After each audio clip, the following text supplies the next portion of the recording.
ప్రతి చోట ఉన్నాడు అని చెప్పే మీలాంటి పాస్టర్లే అమాయకత్వంతో ఉంటున్నారు అని చెప్తా. ఎందుకంటే నేను ఒక నాస్తికుడిని ఇదే ప్రశ్న అడిగితే దేవుడు ప్రతి చోట ఉంటాడు ఆయన ఏమన్నా తెలుసా?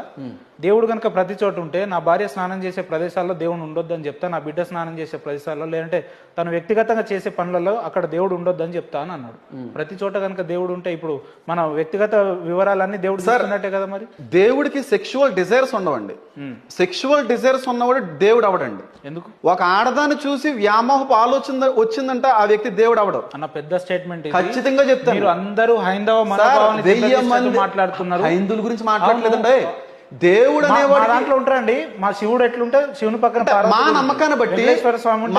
నమ్మకాన్ని బట్టి ఆయన ఎందుకు అంత అతి పరిశుద్ధుడయ్యాడంటే ఆయన 1000 మంది వ్యభిచారుల మధ్యన నిలబడినా ఏ వ్యక్తితో వ్యభిచారం చేయలేదు. 100 మంది ఆడవాళ్ళతో తిరిగినా ఏ ఆడదాన్ని కూడా చూడలేదు. ఇదే మరియమ్మ కడుపులో పుట్టిన యేసుక్రీస్తు మాత్రం దేవుడు అవ్వచ్చు. దేవుడు అనేవాడికి సెక్షువల్ డిజైర్స్ ఉండకూడదు. దేవుడికి మనిషికి ఒకే రకమైనటువంటి ఈ ఉంటే ఫీలింగ్స్ ఉంటే మనము దేవుళ్ళు అయిపోతాం సార్. దేవుడు అనేవాడికి సెక్షువల్ డిజైర్స్ ఉండడం కరెక్ట్ అంటారా? ఒక ఆడదాన్ని చూసి వ్యామోహాన్ని తట్టుకోలేకపోవడం అనేటువంటిది దేవుళ్ళు ఉండేటువంటి స్వభావం అంటారా? కాదు సార్. దేవుడు అనేవాడు మానవుడికి అతీతుడు, అతి పరిశుద్ధుడు. ఆ దేవుడికి ఇలాంటి డిజైర్స్ ఉండవు సార్. అలా ఉంటే బైబిల్లో చాలా పాపాలు చేతులు వేసేయా. ఏ ఆడదాంతో అయినా పాపం చేసినట్టుగా మీరు చూపియండి.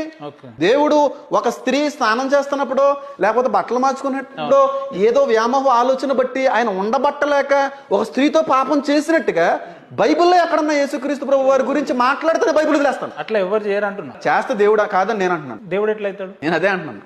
దేవుడు కాదు కదండి. మరి మీరు